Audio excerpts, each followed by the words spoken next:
बिहार के शेर भरत तिवारी जी के लिए यह गाना समर्पित।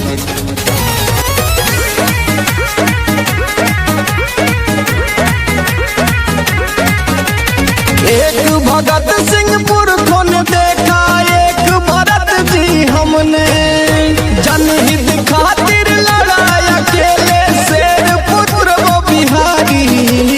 एक हिंद का एक सिपाही, जय तिवारी जनेऊधारी, जय तिवारी जनेऊधारी, जय तिवारी जनेऊधारी।